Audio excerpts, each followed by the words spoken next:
చూసుకుందాం. వాక్య వివరంలోకి వెళ్ళిపోదాం. మనకి అతి ముఖ్యమైన అంశము వాక్య వివరణ. దయచేసి మీ స్థలాల్లో మీరు కన్నులు మూసుకొని ఏకీభవించినట్లయితే కనుక వాక్యం గురించిన చిన్న ప్రార్థన చేసుకొని తదుపరి వాక్య భాగంలోకి వెళ్ళిపోదాం. మహాగణుడ, మహానీడ, సర్వాధికారి, సర్వ సృష్టికర్త, మీ ఘనమైన స్థిరమైన నామాలు పొందనాలు, స్థుతులు, స్తోత్రాలను చెల్లించుకున్నాం ప్రభువా. ఈ దినాన ఆరాధన నిమిత్తం మేమందరం ఒకరు కూడి ఉన్నాం దేవా. దీవించండి, ఆశీర్వదించండి. మరి ఇప్పటి వరకు కూడా మరి ఇక పాటల్లోను మరి వాక్య చదువుట్లోను మరి మీ యొక్క పరిశుద్ధాత్మ సహాయాన్ని మాకు అందించి ఉన్నారు. ఇక ప్రభు మరి పాటల ద్వారా మిమ్మల్ని మహిపరిచి ఉన్నాం. అందుని బట్టి వందనాలు, స్థుతులు, స్తోత్రాలు చెల్లించుకుంటున్నాం దేవా. ఇదిగో ప్రభు మరి ఆరాధనలో అది ప్రాముఖ్యమైన అంశం. ఇక అపస్తుల బోధ మరి యొక్క వాక్యాన్ని నేను వివరించుండగా నాకు పరిశుద్ధాత్మ సహాయాన్ని దయచేయాలి. విన్న ప్రతి ఒక్కరికి దేవ మరి వారి యొక్క హృదయాన్ని మరి ఇక్కడ కేంద్రీకృతం చేసి మరి చక్కగా దేవుని యొక్క మాటలు ఇగో ప్రభు విని వాటిని అనుసరించి నడిచేట గొప్ప జ్ఞానాన్ని వారికి దయచేయమని అడుగుతున్నాను ప్రభా. మీకే వందనాలు, స్థుతులు, స్తోత్రాలు చెల్లించుకుంటూ ప్రభా ఈ యొక్క వాక్కులు వినువారు మాత్రమే ఉండకుండా విని హృదయంలో భద్రపరుచుకొని వాటిని అనుసరించి నడిచేట గొప్ప జ్ఞానాన్ని నాకు మాకు అందరికి దయచేస్తారని ఇక చెప్పబోతున్న నన్ను వినబోతున్న వారిని దీవిస్తారని ఆశీర్వదిస్తారని అడిగచ్చు. ఈ యొక్క వాక్య నిమిత్తమే మరొకసారి మీ పాదర్శనం చేర్చుకుంటున్నావు. మరి ఈ యొక్క చిన్న ప్రార్థన మరి మీ కుమారుడు మా రక్షకుడు ప్రభు యేసుక్రీస్తు వారి అతి శ్రేష్టమైన నామమున మిక్కులు వినపూర్వకంగా అడిగి వేడుకొంచుకున్నాం తండ్రి, ఆమేన్. మరొకసారి మీకు అందరికీ వందనాలు. మరి వాక్యాన్ని వివరించుండగా మీ యొక్క మనసులో హృదయాలు ఇక్కడ కేంద్రీకృతం చేసి మరి చక్కగా దేవుని యొక్క వాక్యాలు నేర్చుకోలేటటువంటి ఆశ కలిగి ఉన్నాను. మరి ఈనాటి వాక్య భాగం చూసుకున్నట్లయితే గనక ఆత్మ ఫలములో సంతోషం. ఆత్మ ఫలము అందులో ఒక భాగమైన సంతోషం అనేటటువంటి అంశాన్ని మనం తెలుసుకుందామండి.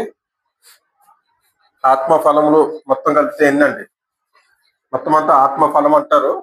ఆత్మ ఫలములు కాదు, అవన్నీ ఒకదానికి ఒకటి జోడించుకుని వెళ్తేనే అది ఆత్మ ఫలం అవుతుంది అనమాట.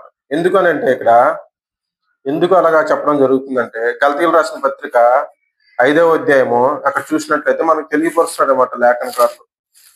అపొస్తలుడైన పౌలు లేఖన భాగాల్లో తెలియపరుస్తున్నాడు. అపొస్తలుడైన పౌలు గలతీలో ఉన్న క్రీస్తు సంఘానికి రాసిన లేఖనం ఏమని తెలియపరుస్తుంది అని అంటే, గలతీయులకు రాసిన పత్రిక 5వ అధ్యాయము 22వ వచనం చూడండి.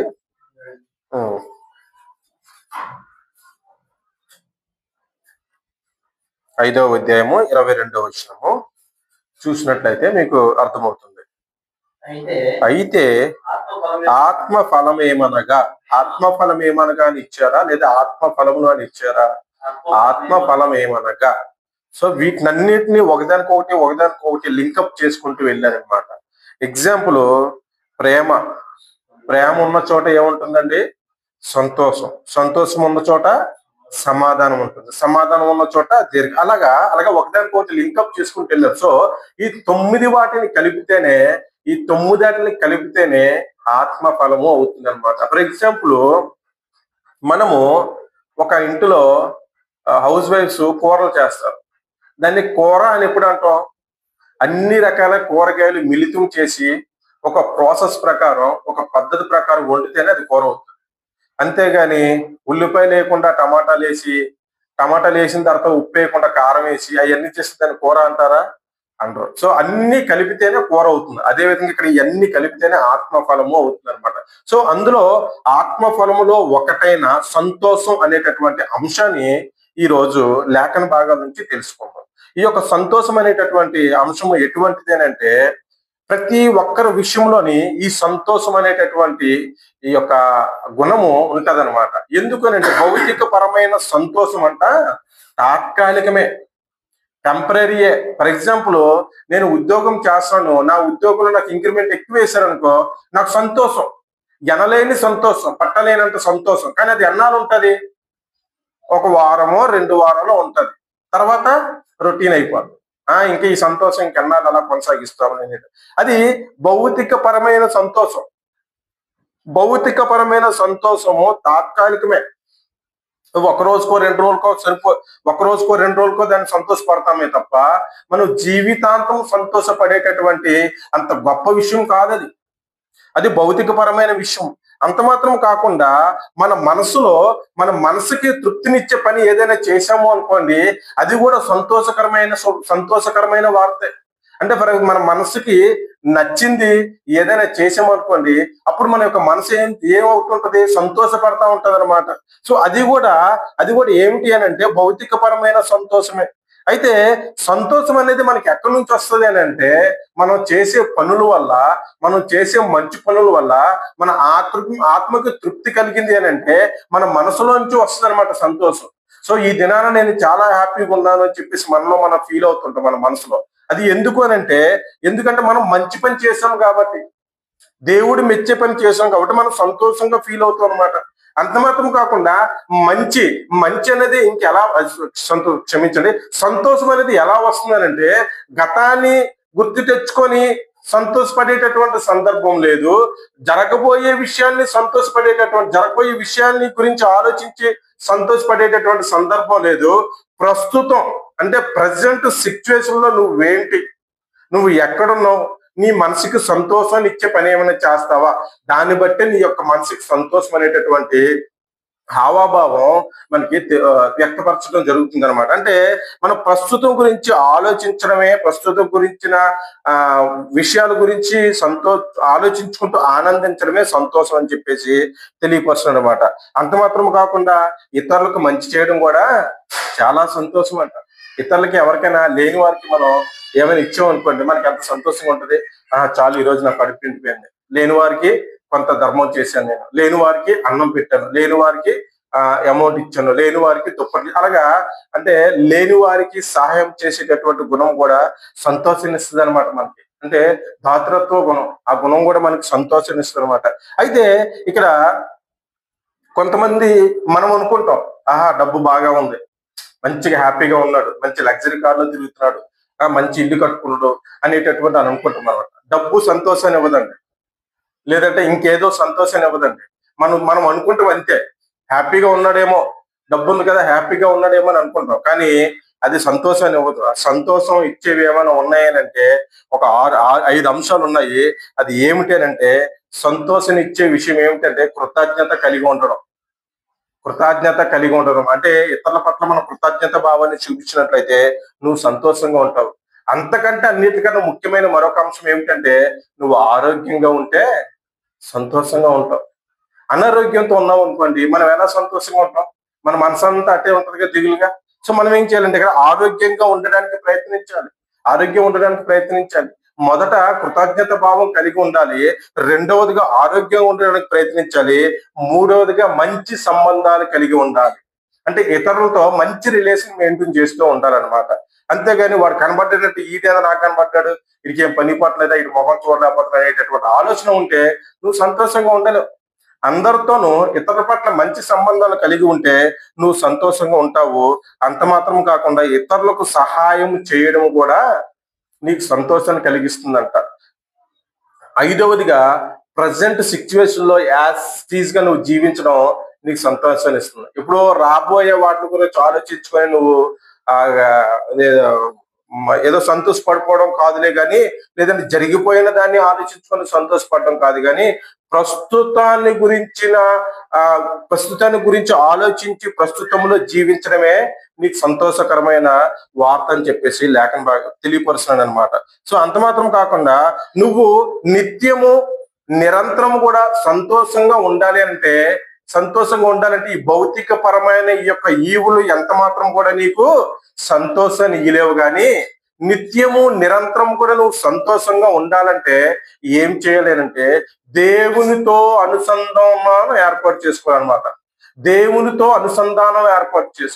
దేవునితో నువ్వు బంధాన్ని ఏర్పాటు చేసుకుంటే ఆ యొక్క సంతోషం అంటే నిత్యమైన స్థిరమైన సంతోషం అంట. చూడండి, సో నువ్వు నేను ఈ దినాన్ని మనం అందరం సంతోషంగా ఉండాలి అని అంటే మనం ఏం చేయాలంటే దేవునితో అనుబంధం ఏర్పరచుకోవాలి. దేవునితో అనుబంధం ఏర్పరచుకోవడం అంటే దేవుడు కనబడ్డ కదా ఎలా ఏర్పరచుకోలేనంటే, దేవుడు కనబడ్డ కాబట్టి మనకి గ్రంథాన్ని ఇచ్చి వెళ్ళాడు దేవుడు కనబడ్డ కాబట్టి మనం ఒక ప్రామాణికాన్ని చెప్పేసి వెళ్ళాడు మనకి. ఇగో ఈ విధంగా నువ్వు ఆరాధించు, ఈ యొక్క సీక్వెన్స్ లో నువ్వు ఆరాధించు, ఈ యొక్క గ్రంథాన్ని ఇలా చదువుతా ఉండు, నాకు మొర్ర పెడతా ఉండు, అప్పుడు నేను నీతో అనుసంధానాన్ని కలిగి ఉంటానని చెప్పేసి దేవుడు చెప్పాడు అన్నమాట. సో మనం ఏం చేయాలంటే నిత్యమైన స్థిరమైన సంతోషాన్ని మనం ఇవ్వాలి, మనం పొందాలి అని అంటే దేవుడితో సంబంధాన్ని ఏర్పరచుకోవాలి.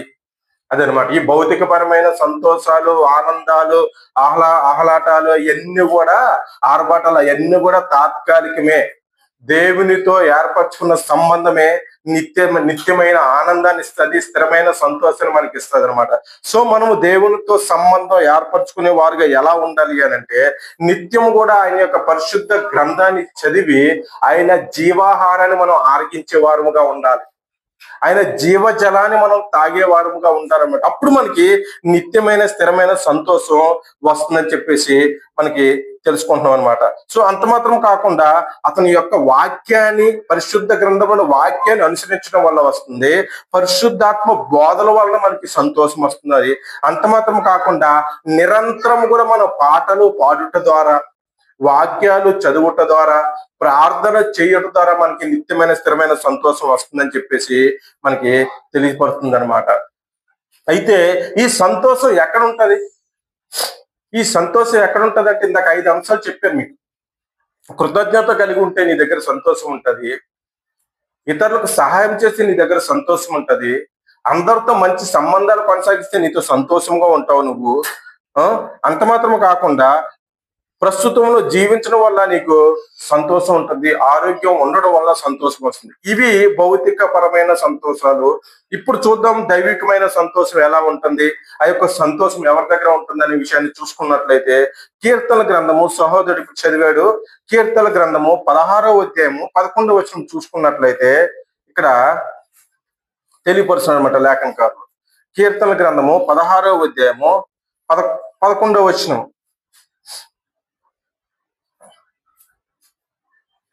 చదవండి అమ్మా. 458 పేజ్ నంబర్. జీవ మార్గము నీవు నాకు తెలియజేసేదవు, నీ సన్నిధిని సంపూర్ణ సంతోషము కలదు.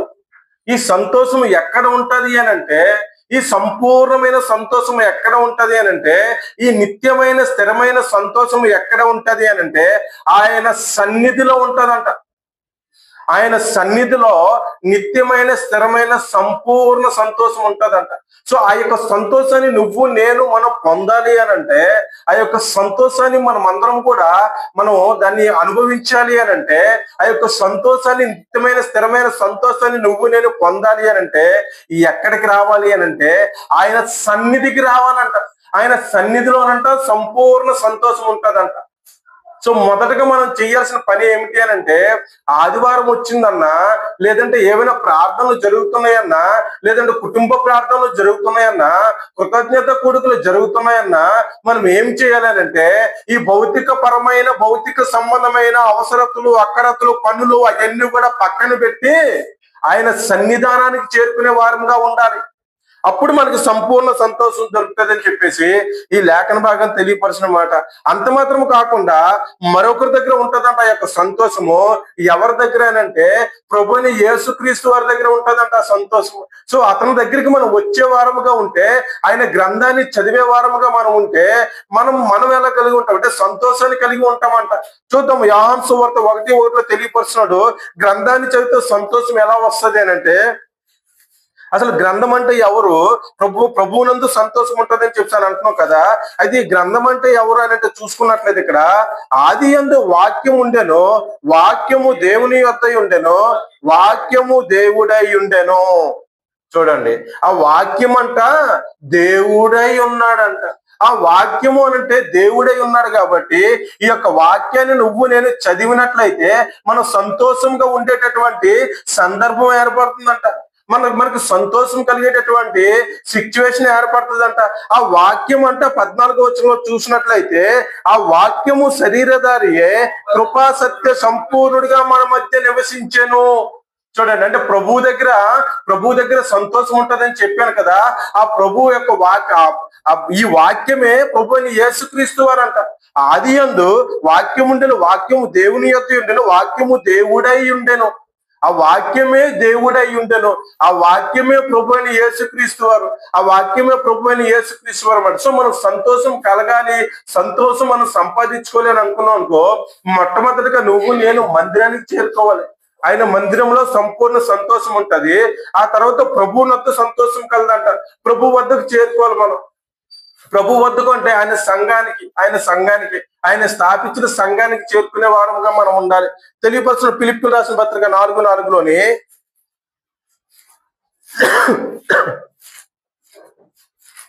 ఫిలిప్పీయులకు రాసిన పత్రిక 4వ అధ్యాయము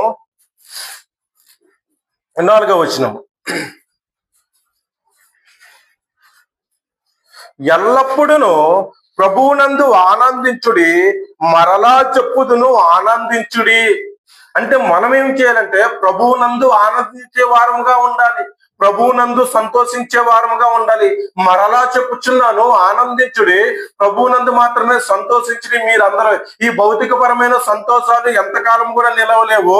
ప్రభువునందు నువ్వు సంతోషించినట్లయితే, ప్రభువునందు నువ్వు ఆనందించినట్లయితే ఆ యొక్క ఆనందం గాని ఆ యొక్క సంతోషం గాని నిత్యమైన స్థిరమైన నిబంధనగా ఉంటుంది నీకు. మనం ఏం చేయాలంటే ప్రభువునందు ఆనందించే వారముగా ఉండాలి, ప్రభువునందు సంతోషం కలదు కాబట్టి ఆయనతో మనం చక్కని సంబంధాన్ని కలిగి ఉండేలాగా మనం ప్రవర్తించాలన్నమాట. ఆయనతో సంబంధాన్ని కలిగేలాగా ప్రవర్తించాలి అని అంటే, ఫర్ ఎగ్జాంపుల్ నా బిడ్డలు ఉన్నారు, వాళ్ళు ఏం చేస్తారో నాకు ఇష్టానుసారంగా వాళ్ళు ప్రవర్తిస్తారు. ఎందుకంటే నాతో మంచి సంబంధాన్ని కొనసాగించాలి అని అంటే. అలాగే మనం కూడా ప్రభుతో మన యొక్క సంబంధాన్ని ప్రభుతో కొనసాగించాలంటే మనం ఏం చెయ్యాలి?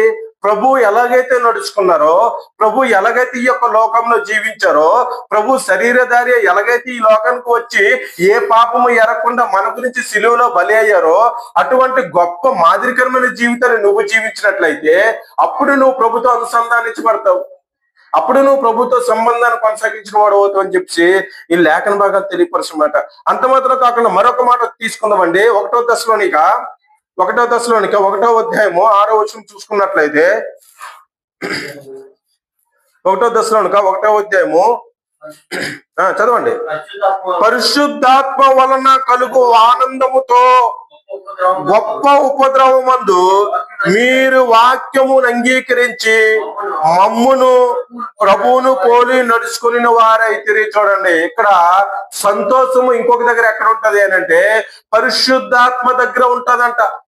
పరిశుద్ధాత్మ ద్వారా మనకు సంతోషం కలుగుతుందంట, పరిశుద్ధాత్మ ద్వారా మనం ఆనందంగా ఉండగలమంట.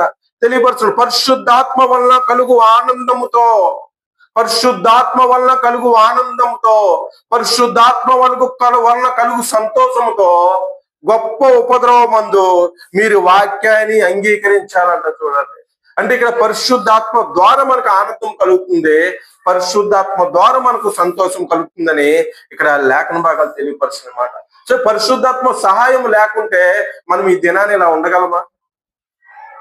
పరిశుద్ధాత్మ సహాయం మనకు లేకపోతే మనం ఈ విధంగా చలించగలమా?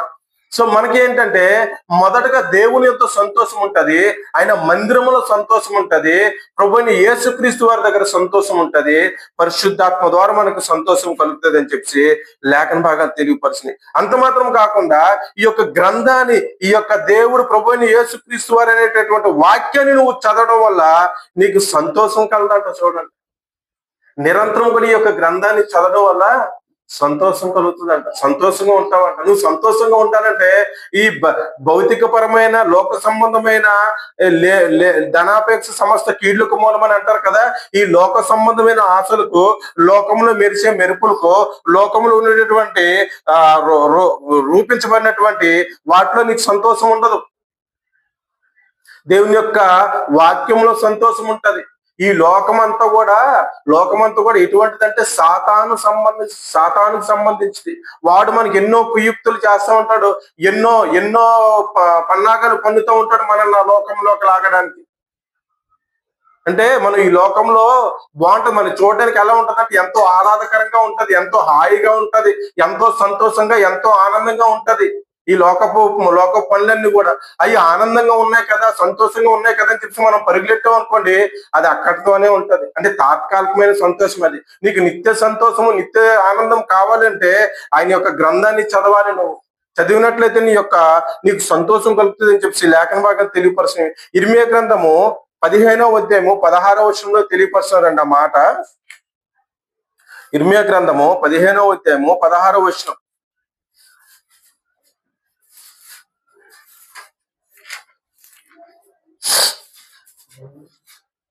640 పేజీ నంబరు 40 16 15 16 15వ అధ్యాయం 16వ వచనం. నీ మాటలు నాకు దొరకగా నేను వాటిని భుజించితిని. సైన్యములకు అధిపతి యొక్క యెహోవా దేవా, నీ పేరు నాకు పెట్టబడిన గనుక నీ మాటలు నాకు సంతోషమును నా హృదయమునకు ఆనందము కలుగజేసెను అంట. చూడండి, దేవుని యొక్క మాటలంట మన హృదయానికి సంతోషమును ఆనందమును కలిగజేసే వాటిగా ఉంటాయంట. ఆ మాటలు వినుట వలన ఇక్కడ తెలియపరిచి నీ మాటలు నాకు దొరకగా నేను వాటిని భుజించితిని అంటే చదువుతూ ఉన్నారంట, వాటిని హృదయంలో భద్రపరుచుకుంటూ ఉన్నారంట. సో వాటిని వినటం వల్లంట మన హృదయానికి ఎక్కడ లేని ఆనందము, ఎక్కడ లేని సంతోషము కలుగుతుందని చెప్పేసి ఇర్మియా ప్రవక్త తెలుపుతున్న సందర్భం అండి ఇది. సో ఆయన యొక్క మాటలు ఎలాగుంటాయి అంటే మనకి ఆనందాన్ని ఇచ్చే విధంగా ఉంటాయి, మనకి సంతోషాన్ని ఇచ్చే విధంగా ఉంటాయి. అందుకే దేవుని యొక్క గ్రంథము ఒకసారి పట్టిన వారు వాటిని విడిచిపెట్టరండి. చాలా సంతోషాన్ని ఇచ్చేటటువంటి సందర్భాలు ఇక్కడ కనబడతా ఉంటాయి అన్నమాట. చాలా అంటే దేవుని యొక్క పరిశుద్ధ గ్రంథం ఎటువంటిది అంటే ప్రతి విషయాన్ని కూడా ఇందులో పెట్టడం జరిగింది. ప్రతి విషయాన్ని కూడా ప్రవక్త ఎవరెవరైతే రాశారో ఆ గ్రంథకర్తల ప్రతి విషయాలు అంటే ఆయన చేసిన మంచి పనులు, చెడు పనులు, దేవుడితో శిక్షించబడినటువంటి పనులు కూడా ప్రతి విషయాన్ని కూడా ఇందులో పరిశుద్ధాత్మ ద్వారా రాయించబడ్డాయి. ఇప్పుడు ఫర్ ఎగ్జాంపుల్ నేను నా గురించి బుక్ రాసుకున్నాను అనుకోండి, నేను చేసే పనికిమాలిన పనులు రాసుకుంటానా, మంచి పనులు రాసుకుంటానా? మంచి పనులే రాసుకుంటారు. కానీ ఇక్కడ పరిశుద్ధాత్మని వరము ద్వారా రాయబడింది కాబట్టి ఈ యొక్క గ్రంథము ప్రతి విషయాన్ని కూడా ఇందులో లిఖించబడ్డాయి, ప్రతి విషయం కూడా ఇందులో లిఖించబడ్డాది. సో ఈ యొక్క మాటలు చదువుతున్నప్పుడంట మనకు హృదయానికి ఎంతో సంతోషాన్ని కలగజేస్తూ ఉంటాయి అనమాట. మనల్ని మనం ప్రశ్నింపజేసేటటువంటి సందర్భం కూడా ఏర్పడుతుంది అనమాట. ఒకవేళ ఈ యొక్క గ్రంథంలోని మాటలు నీకు విరుద్ధంగా ఉన్నాయి అని అంటే గనక అప్పుడు నువ్వు ఏం ఆలోచించాలంటే, అది ఈ గ్రంథంలో ఉన్నట్టు నేను చెయ్యట్లేదే, ఈ గ్రంథంలో మద్యపానం సేవించకూడదు అన్నారే, నేను సేవిస్తున్నానే, సో ఇది నాకు విరుద్ధంగా ఉంది, సో దయచేసి ఈ యొక్క అలవాటును మార్చుకోలేనటువంటి ఆలోచన నీకు కలగాలి. అంటే అటువంటి మాటలు కూడా ఇందులో రాయబడ్డాయి అన్నమాట. రాయబడ్డాయి. నువ్వు ఎలా ఉంటే, నువ్వు ఎలా బ్రతికితే, నువ్వు ఎలా నీ యొక్క జీవితాన్ని కొనసాగిస్తే నీకు నిత్య జీవం వస్తుంది, నీకు యొక్క ఆనందం కానీ సంతోషం కానీ స్థిరత్వం ఉంటుందని చెప్పేసి ఈ ప్రతి విషయాన్ని కూడా ఇందులో రాయబడ్డాయి అన్నమాట ఈ యొక్క గ్రంథంలో. సో అందుగురించే దేవుని యొక్క వాక్యము మనం చదవగా మనకు సంతోషం కలుగుతుందంట. అది ఎక్కడ లేని ఎనలేని సంతోషం కలుగుతుంది అనమాట. అంత మాత్రం కాకుండా మరొక మరి తెలియపరచండి. కీర్తనకారుడు కీర్తన గ్రంథము 32వ అధ్యాయము 11వ వచనంలో తెలియపరుస్తున్న మాట. కీర్తన గ్రంథము 32వ అధ్యాయము 11వ వచనంలో మరొక మాట తెలియపరుస్తున్న లేఖనకారులు 32:11 అమ్మా. 32వ అధ్యాయము 11వ వచనం.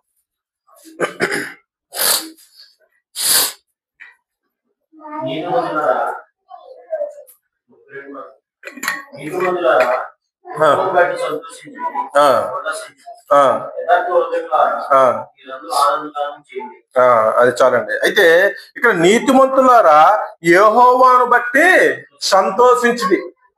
మనమందరం కూడా యెహోవాను బట్టి అంటే దేవుని బట్టి సంతోషించే వారముగా ఉండాలి. ఎందుకు సంతోషించే వారముగా ఉండాలి అని అంటే, దేవుడు మన విషయంలోని, మన యొక్క జీవితంలోని, మన యొక్క ఉద్యోగ విషయంలోని, మన యొక్క ఇంటి పనుల విషయంలోని, మన యొక్క రాకపోకడల విషయంలోని మనకి ఎన్నో మేలులు చేశారు కదా దేవుడు. ఎన్నో చేశారు. ఒకసారి వెనక్కి తిరిగి ఆలోచించుకున్నట్లయితే దేవుడు మన విషయంలో చేసిన మేలులు మనం ఒకసారి నెమరు వేసుకున్నట్లయితే అన్ని చేయలేదండి. ఎన్నో ఆపదల నుంచి రక్షించాడు దేవుడు మనల్ని, ఎన్ని శోధల నుంచి రక్షించాడు దేవుడు మనల్ని, ఎన్ని కుటుంబ సమస్యల నుంచి రక్షించాడు మన దేవుడు మనల్ని. మన యొక్క రాకపోకల్లో నిత్యం కూడా తోడే ఉంటున్నాడు కదా. మనం ఒక ఎగ్జాంపుల్, మనం అలాగ బండి మీద బయటకు వెళ్తే మనం మళ్ళీ తిరిగి వస్తామో రామో కూడా తెలియనటువంటి సందర్భం అన్నమాట. పాల కోసం బయటకు ఉన్నోళ్ళు, చనిపోయిన వాళ్ళు ఉన్నారు. పిల్లల్ని స్కూల్కి దిగిపెట్టి తిరిగి వచ్చిన తిరిగి రాని వారు ఉన్నారు. అంటే అటువంటి దీనమైన, అటువంటి ఘోరమైన పరిస్థితి నుంచి దేవుడు నిన్ను నన్ను కాపాడాడు. సో అందు విషయమై నువ్వు దేవునికి కృతజ్ఞతాస్తుతులు చెల్లిస్తూ ఆయన విషయమే సంతోషించాడు. అదే తెలియపరుస్తున్నాడు. నీతిమంతులారా యెహోవాను బట్టి నీతిమంతులారా యెహోవాను బట్టి సంతోషించుడి, ఉల్లాసించుడి. ఎందుకు సంతోషించాలి? దేవుడు ఎన్ని మేలులు చేశాడు. సో అందు విషయమే మనం సంతోషించాలి. మనం ఈ దినాన్ని ఇక్కడ కూడి ఉన్నామంటే అందు విషయమే మనం సంతోషించే వారముగా ఉండాలన్నమాట. సో ఆ విధమైన విధానంలో మనం చక్కని స్థితిలో, ఎంతో ఉన్నతమైన స్థితిలో నిన్ను నన్ను ఉంచాడు కదా. సో అందును బట్టి మనం సంతోషించే వారముగా ఉండాలని లేఖన భాగాలు తెలియపరచమాట. సో ఈ విధంగా ఈ సంతోషం అంట దేవుడి దగ్గర ఉంటదంట. ఆ యొక్క సంతోషాన్ని వెతుక్కుంటూ మనం వెళ్ళే వారముగా ఉండాలి. అంతేకాదు అక్కడెక్కడో సినిమాలు ఆడుతున్నాయి కదా అక్కడ సంతోషం ఉంటుందని అక్కడ పరిగెట్టకూడదు. అక్కడెక్కడో పార్టీలు అవుతున్నాయి కదా అక్కడ సంతోషం ఉంటుంది అని అక్కడ పరిగెట్టకూడదు. లేదంటే ఇక్కడ ఎక్కడ జోదం ఆడుతున్నారు కదా ఇక్కడ చాలా ఎంటర్టైన్మెంట్ ఉంటుందని చెప్పి అక్కడ పరిగెట్టకూడదు. అది తాత్కాలికమే, టెంపరీయే. నీకు నిత్య సంతోషము, స్థిరమైన సంతోషం ఈ యొక్క గ్రంథంలోని, ఈ యొక్క సన్నిధిలోని మాత్రమే ఉందని చెప్పేసి లేఖన భాగాల ప్రకారం మనం తెలుసుకోవచ్చు అనమాట. సో అంత మాత్రం కాకుండా మనం నిత్యం కూడా దేవునితో గడిపే సమయాన్ని బట్టి మనకి సంతోషం ఉంటది అనమాట. సంతోష పరిస్థితులు ఎలా ఉంటాయనంటే, నువ్వు సంతోషంగా ఉండాలంటే నువ్వు దేవుడితో దేవుణ్ణిలో ఎంతసేపు గడిపితే నీకు అంత సంతోషం ఉంటదంట. సో మన యొక్క సంతోషము అంచనా వేసినట్లయితే గనక నీకు నిత్య సంతోషము, స్థిరమైన సంతోషము కావాలి అనంటే, నీకు ఎక్కువ సంతోషం కావాలి అనంటే నువ్వు ఏం చేయాలంటే ఆయన మందిరములో ఎక్కువ సమయాన్ని గడిపేవారుగా ఉండాలి. దేవునితో ఎక్కువ సమయం గడిపేవారుగా ఉండాలి. దేవునితో ఎక్కువ సమయం గడపడం అంటే ఆయన గ్రంథాన్ని నిత్యం చదివేవారుగా ఉండాలి. లేదు నిత్యము మోకరించి ప్రార్థన చేసేవారుగా ఉండాలని చెప్పేసి లేఖను బాగా తెలియపరచమాట. అంత మాత్రమే కాకుండా నీకు పరిపూర్ణమైన పర్ఫెక్ట్ హ్యాపీనెస్ కావాలి అని అంటే దేవుడి దగ్గర తప్ప మరి ఇంకెక్కడా లేదు, దేవుడి దగ్గర తప్ప. తెలియపరుచిన మాట రోమీయులు రాసిన పత్రిక 15వ అధ్యాయము 13వ వచనము.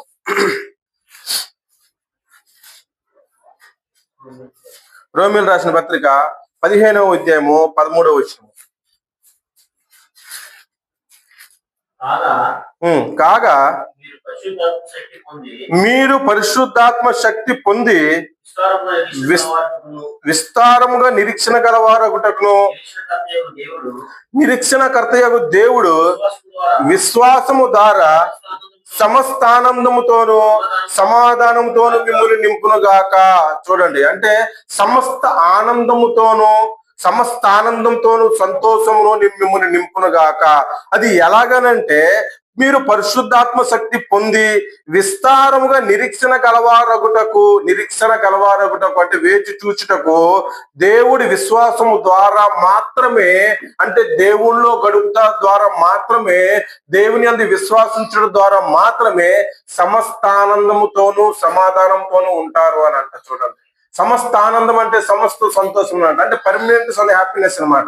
సో అటువంటి నీకు సంతోషం కావాలి అంటే నువ్వు ఏం చేయాలంటే ఇక్కడ దేవుని యందు విశ్వాసం ఉంచేటటువంటి జీవితాన్ని నువ్వు జీవించాలి. దేవుని పట్ల భయభక్తులు కలిగిన జీవితాన్ని నువ్వు జీవించేవాడుగా ఉండాలి. దేవుని విషయంలో క్రమశిక్షణ కలిగిన జీవితాన్ని నువ్వు జీవించాలి. సో ఆ విధమైన జీవితాన్ని నువ్వు జీవించినట్లయితే, ఆయన పట్ల నమ్మకం ఉంచినట్లయితే, ఆయన పట్ల విశ్వాసం ఉంచినట్లయితే నువ్వు ఏం కలిగి ఉంటావంటే పరిపూర్ణమైన సంతోషాన్ని కలిగి ఉంటావంట. చూడండి, ఆ పరిపూర్ణమైన సంతోషం ఈరోజు నీకు నాకు ఉందా? మన యొక్క జీవితాల్లో మనం సంతోషంగా గడుపుతున్నామా, లేదంటే బాధలతో బ్రతుకుతున్నామా? ఒకవేళ ఓ కుమార్తె నువ్వు ఒకవేళ బాధలతో బ్రతుకుతున్నావా, లేదంటే శోధనలో బ్రతుకుతున్నావా, లేదంటే నువ్వు లోకంలో బ్రతుకుతున్నావా? వీటన్నిటిని విడిచిపెట్టి నీకు పరిపూర్ణమైన సంతోషం కావాలంటే ఈ రోజే దేవుని నమ్ము. ఈ రోజే ఆయన విశ్వాసం ఉంచు. ఈ దినాన్ని ఆయన ఎందుకు నమ్మకం ఉంచు. ఈ దినాన్ని ఆయన ఎందుకు భయభక్తులు కలిగిన జీవితాన్ని జీవించడానికి ప్రయత్నం చేయి. నీకు ఎనలేని సంతోషము, పరిపూర్ణమైన సంతోషం నీ యొక్క జీవితంలో దేవుడు నీకు అనుగ్రహించేవారుగా ఉన్నాడు అనమాట. సో అటువంటి పరిపూర్ణమైన సంతోషాన్ని, అటువంటి గొప్ప ఆనందాన్ని నువ్వు పొందుకోవాలంటే ఈ దినాన్ని నువ్వు దేవుళ్ళో ఎదగాలి. దేవుని ఎందుకు భయభక్తులు కలిగిన జీవితాన్ని జీవించాలి. దేవుడి పట్ల విశ్వాసం కలిగిన జీవితాన్ని జీవించినట్లయితే నీకు సంతోషంకి ఇంకా ఇన్ఫినిటీ అనమాట. అంతం అనేది లేదు. అటువంటి గొప్ప సంతోషాన్ని దేవుడు ఇచ్చేవారుగా ఉంటారని లేఖన భాగాలు తెలియపరచనమాట. సో అంత మాత్రం కాకుండా ఇంకొక మాట తెలియపరచున్నాడు లేఖనకారులు. ఈ లేఖనకారు ఇంకో మాట, నువ్వు ప్రతిదినం కూడా సంతోషంగా ఉండడానికి ప్రయత్నించాలి. ఎందుకంటే దేవుడు మనకి ఇచ్చిన ఈ దినాన్ని సంతోషంగా గడిపేవారుగా మనం ఉండాలని చెప్పి లేఖన భాగాలు తెలియపరచండి. చూద్దాం, కీర్తన గ్రంథము 118వ అధ్యాయము 24వ వచనం. కీర్తన గ్రంథము 118వ అధ్యాయము 24వ వచనం. 24 వచ్చినమ్మా.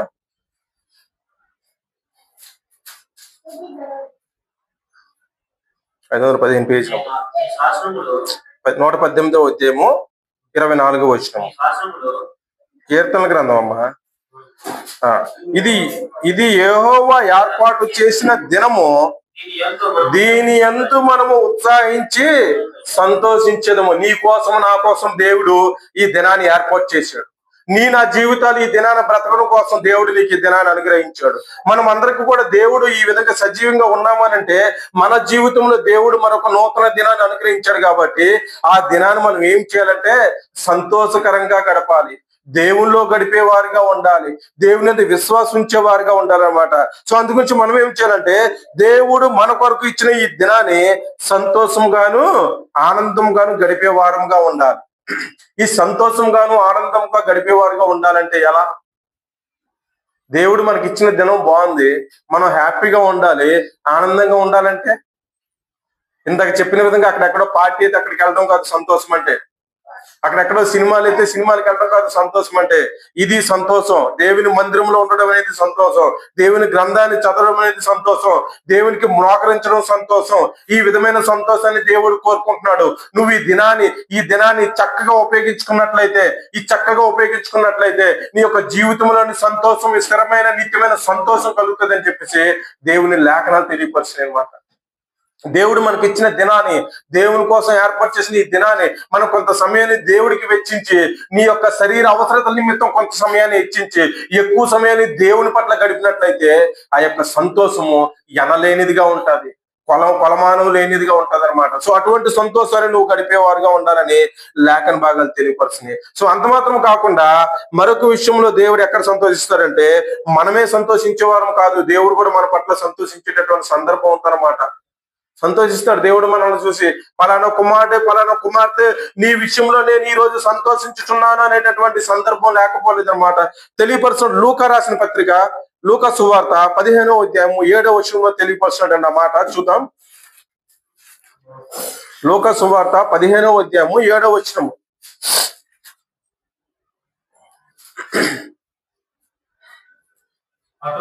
అటువలే మారు మనసు అక్కరలేని 99 మంది నీతిమంతుల విషయమే కలుగు సంతోషం కంటే మారు మనసు పొందు ఒక పాపి విషయం అంటే దేవుడు ఎక్కువ సంతోషిస్తారంట. చూడండి, పరలోకమందు ఎక్కువ సంతోషం కలుగుతుందంట.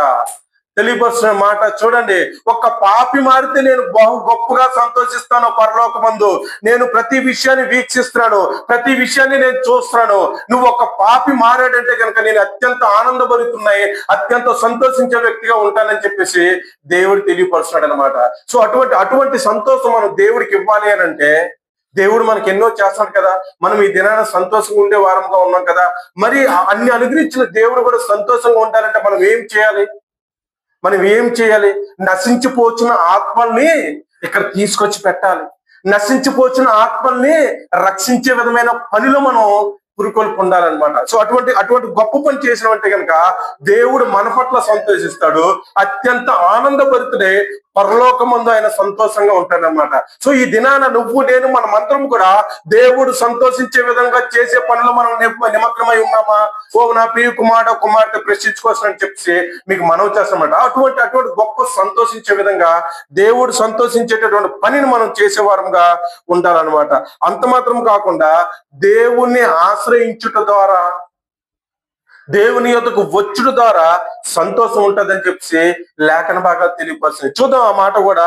కీర్తన గ్రంథము 5వ అధ్యాయము 11వ వచనం చూద్దామండి. చివరికి సమయం అవుతుంది కాబట్టి మనం ఇంకా చాలా ఉంది అంశము, ముగింపులోకి వెళ్ళిపోదాం.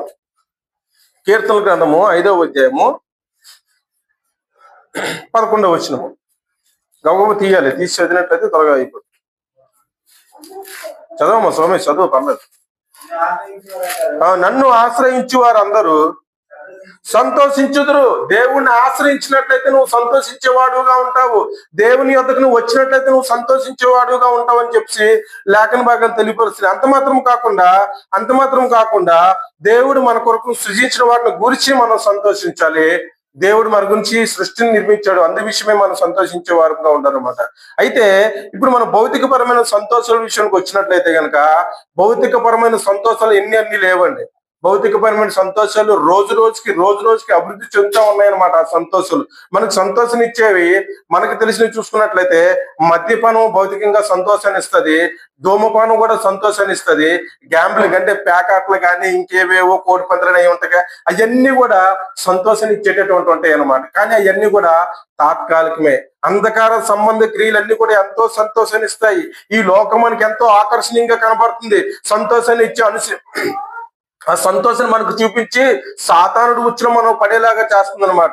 సో అవన్నీ కూడా మనల్ని నరకానికి తీసుకెళ్లేటటువంటి సంతోషాలే, అవన్నీ కూడా పాతాళ లోకానికి తీసుకెళ్లేటటువంటి సంతోషాలే. సో వాటి వల్ల మనం ఏం చేసుకుంటామంటే ఆ యొక్క భౌతికపరమైన సంతోషాల విషయంలో మనం ఏం చేస్తున్నాం అంటే దేవుడు మనకి ఇచ్చిన జీవితాన్ని నాశనం చేసుకునే వారంగా ఉంటున్నాము. మన యొక్క వాటి వల్ల ఏమవుతుందంటే మన యొక్క కుటుంబ వ్యవస్థ దెబ్బతింటుంది, నీ యొక్క ఉద్యోగంలో స్థిరత్వం ఉండకపోవచ్చు, నీ యొక్క బిడ్డల భవిష్యత్ అంట ప్రశ్నార్థకంగా మారిపోతుంది అనమాట. ఒక మద్యపానీయుడు ఉన్నాడు అనుకో, ఒక కుటుంబంలోని ఒక కుటుంబ యజమాని వాడు మద్యపానీయుడు అనుకోండి, వాడి యొక్క పరిస్థితి ఎలా ఉంటది? వాడు నిత్యం మద్యపానంలో ఉంటాడు, వాడి కుటుంబాన్ని ఎప్పుడు పోషిస్తాడు, ఉద్యోగం ఎప్పుడు చేస్తాడు, దేవుడు వాడికి ఇచ్చిన ఈ యొక్క దినాన్ని ఎలా వినియోగించుకుంటాడు? కానీ వాడు మాత్రం భౌతికపరమైన సంతోషంలో ఉంటాడు. సో వాడి వల్ల ఏమవుతుందంటే వాడి యొక్క కుటుంబ వ్యవస్థ దెబ్బతింటది, వాళ్ళ బిడ్డల యొక్క భవిష్యత్తు ప్రశ్నార్థకం అవుతుంది అనమాట. సో అటువంటి తాత్కాలికమైన సంతోషాలు మన పొద్దున ప్రియ కుమార్తె అటువంటి తాత్కాలికమైన సంతోషాలు ఎక్కడే విడిచిపెట్టి నేడే క్రీస్తుని చేర్చుకునే వారుగా నువ్వు ఉండాలి, నేడే గ్రంథాన్ని అనుసరించేవారుగా మనం అందరం ఉండాలన్నమాట. సో అటువంటి భౌతికపరమైన సంబంధాలు భౌతికపరమైన ఆనందంతోని భౌతికపరమైన సంతోషంతో మనం మునిగి దేవుడికి దూరం అయ్యేటువంటి సందర్భం ఉందన్నమాట. మనం దేవునికి దూరం అయ్యే వారంగా ఉండాలి. ఏలోక ధనాన్ని సమకూర్చుకొని ఏలోక భౌతికపరమైన సంతోషాలను మనం వెతుక్కొని వెళ్ళినట్లయితే కనుక మనకు భవిష్యత్తు ఉండదు. తెలియపరుచిన 1 తిమోతి 6వ అధ్యాయము 17వ వచనం తెలియపరుచిన మాట,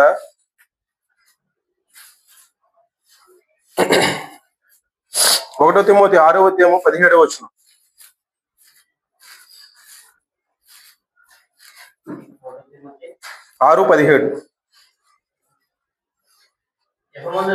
ఇహమందు ధనవంతులైన వారు గర్విష్ఠులు కాక అస్థిరమైన ధనమందు నమ్మిక ఉంచక సుఖముగా అనుభవించుటకు సమస్తమును మనకు ధారాళముగా దయచేయి దేవుని అంతే నమ్మకించుడని ఆజ్ఞాపించుము. చాలు. అయితే ఇహమందు ధనాల మీద మనం గర్వం సంపాదించకూడదు. ఇది ఈ యొక్క ప్రపంచము, ఈ యొక్క భూలోకంలోకి మనం జస్ట్ యాత్రికులుగా వచ్చామన్నమాట. ఇక్కడ మనం ధనాన్ని సమకూర్చుకుందాము, ఇక్కడ ఆస్తులు అంతస్తులు సమకూర్చుకుందామంటే ఇక్కడ నుంచి ఒక్క చీపురు పుల్ల కూడా ఎత్తుకెళ్ళాము. సో మనం ఏం చేయాలంటే నిత్య జీవం కోసం ప్రాకులాడాలి, నిత్య సంతోషం కోసం ప్రాకులాడాలి, దేవుల్లో ఎదిగే వారంగా ఉండాలి, దేవుల్లో సంతోషించే వారంగా ఉండాలి. ఎందుకంటే నువ్వు వాస్తవమైన జీవాన్ని సంపాదించుకోవాలంటే దానికి చక్కని ప్లేసు ఇదే, దేవుని యొక్క సన్నిధే. నువ్వు చక్కని జీవితాన్ని, చక్కని స్థితిగతులను ఏర్పరచుకోలేనంటే దేవుని యొక్క మందిరంలో మాత్రమే అవన్నీ నీకు దొరకబడతాయి. మరి ఎక్కడ కూడా దొరకవు. మరి ఎక్కడ దొరికినా కూడా అవన్నీ కూడా భౌతికపరమైనవే, తాత్కాలికమైనవి అని చెప్పేసి లేఖన భాగాలు తెలియపరచనమాట. సో అందుకే మనం ఏం చేయాలంటే యోహాను సువార్త 7:38లో తెలిపిన విధంగా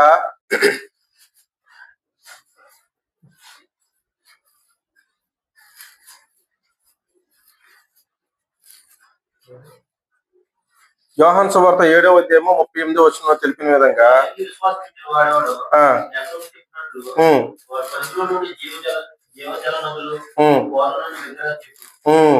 అయితే మనకి భౌతికపరమైన సంతోషం కావాలి అని అంటే మనం ఒక చల్లని కూల్ డ్రింక్ తాగామనుకోండి, మనకి ఎంత హ్యాపీగా ఉంటది. చల్లని పానీయం, మనం బాగా ఎండలో ఉన్నాము, చల్లని పానీయం తాగామనుకోండి మనకి ఎంత సంతోషంగా ఉంటది. ఆహా ప్రశాంతంగా ఉండరా బాబు, మనసుకని సంతోషపడతామా. ఆ యొక్క జీవజలము, ఆ పానీయము తాత్కాలికమే, కానీ నిత్యం నీకు క్రీస్తే చక్కని జీవజలం అని చెప్పేసి లేఖన భాగాలు తెలియపరిచిన మాట. యోహాను సువార్త 6:35 చూసుకున్నట్లయితే, అది చూసుకుని ముందుకెళ్ళిపోదాము. 6:35. అందుకు యేసు వారితో ఇట్లనెను, జీవాహారము నేనే, నా యొద్దకు వచ్చివాడు ఏ మాత్రమును ఆకలి కొనడు, నా యందు విశ్వాసం ఉంచివాడు ఎప్పుడునూ దప్పిక కొనడు. చూడండి, నీకు నీకు ఒక చక్కని అదే ఎండలోని నువ్వు చల్లని కూల్ డ్రింక్ తాగితే నువ్వు ఎలాగైతే సంతోషిస్తావో, నీకు నిత్యం కూడా సంతోషం కావాలంటే ఇగో ఈ జీవాహారాన్ని తిను, ఈ యొక్క జీవజలమును తాగు.